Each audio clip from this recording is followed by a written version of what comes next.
Hi, my name is Jessica Poyam, and this is my ED 508 Multicultural Reading Reflections video.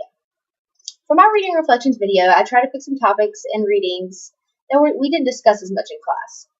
I'm going to use readings from a few chapters from our Rethinking Multicultural Education book, the article by Sotomayor, A Latina Judge's Voice, Ornton's article on stereotypes, and a few outside readings. I'm going to discuss linguistic diversity and bilingualism and move into stereotypes in our school system and how they link to underachievement in Hispanic and African American students. I will begin with bilingualism and a little bit of outside information that I think about when I read about linguistic diversity among Hispanic Americans. A topic that I believe relates the most to my future career as a teacher and hopefully as an educational researcher. I noticed that Gloria Anzaldúa in her book Borderlands or La Frontera is on the course's supplemental reading list. As an undergraduate major in history and Hispanic studies, I studied her work often. I read their accounts of what it was like growing up as a Chicana or in the world that Anzaldúa calls the Napleta. Napleta is a nautical word for the land in between. I think this concept applies to many Hispanic students in the American education system, as they are trapped between the culture and language that they use at home and the culture and language they are forced to use at school. Anzaldúa wants people to recognize her culture instead of ignoring it. She states, and I quote, "I am visible. See this Indian face. Yet I am invisible. I both blind them with my beak nose and am their blind spot. But I exist. We exist. They'd like to think I've melted in the pot, but I haven't. We haven't." Anzaldúa reminds us that cultures have not melted into the pot together, have not necessarily assimilated to American culture, because they're not equal. The Anglo-American culture still dominates our country and dictates our education. This displacement felt by the people in the Atlanta should not be overlooked. Society must transform to accommodate the new cultures and languages instead of diminishing their importance. Turning to the lecture, Latina Judge's Voice by Sonia Sotomayor, who is now the first Hispanic Supreme Court Justice.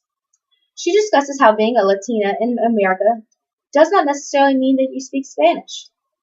She comments that from her undergrad history major, she could tell the stories of population, colonization, but it still just didn't describe the appeal of morcilla, or pig's intestines, to an American-born child, or explain why she and other members of her ethnicity identify with their parents' culture and communities versus subscribing to an American.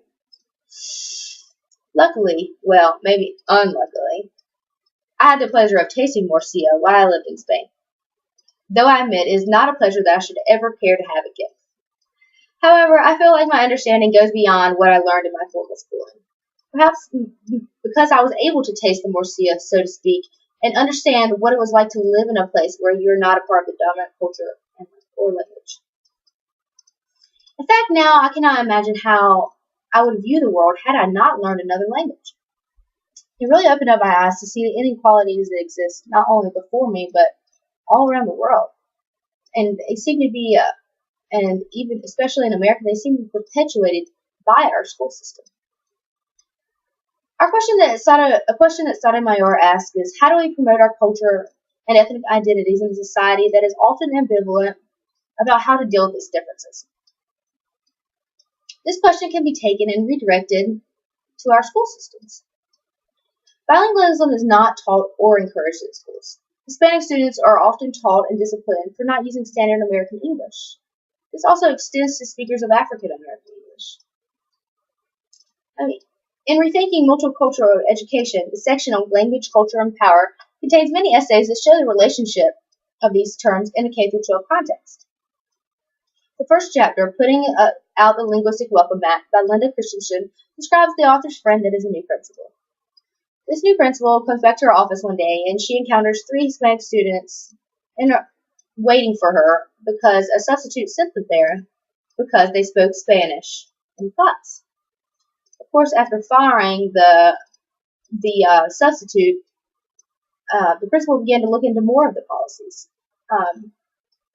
She discovered another negative policy that required Spanish speakers to take German to graduate, to fulfill their world language requirement instead of allowing them to take Spanish. Which is, if you think about it, curious, because we let, English-speaking students take English, but yet we still force Spanish-speaking students to take English too. So how's that any different if they're allowed to take Spanish? But Christensen states that these students are forced to negotiate this battle every day. But as educators, if we can bring students' languages from their homes into the classroom, we will validate their culture and their history as topics of worthy study. Her approach to helping students gain confidence in their identities by teaching an entire unit on language variation is one that I will definitely take with me to my own students. Hopefully, my graduate level training in linguistics and different varieties of English, with it, I can dispel some of the myths that are held by American English speakers.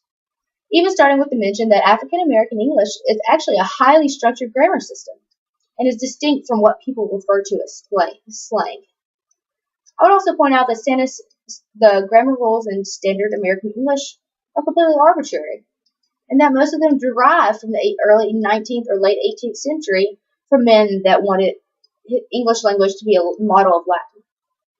Though they are important to learn, it just shows you that if you learn history, you can validate the linguistic history of the Hispanic and African American students while also teaching white English a little about their own linguistic history. Maybe it would humble them a little bit.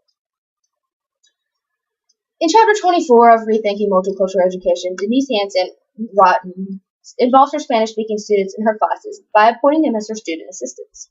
For the program's inception, her native Spanish-speaking students have enjoyed an increase in their bicultural friendships and have taken on leadership roles such as giving suggestions to explore the program and recruiting youth members.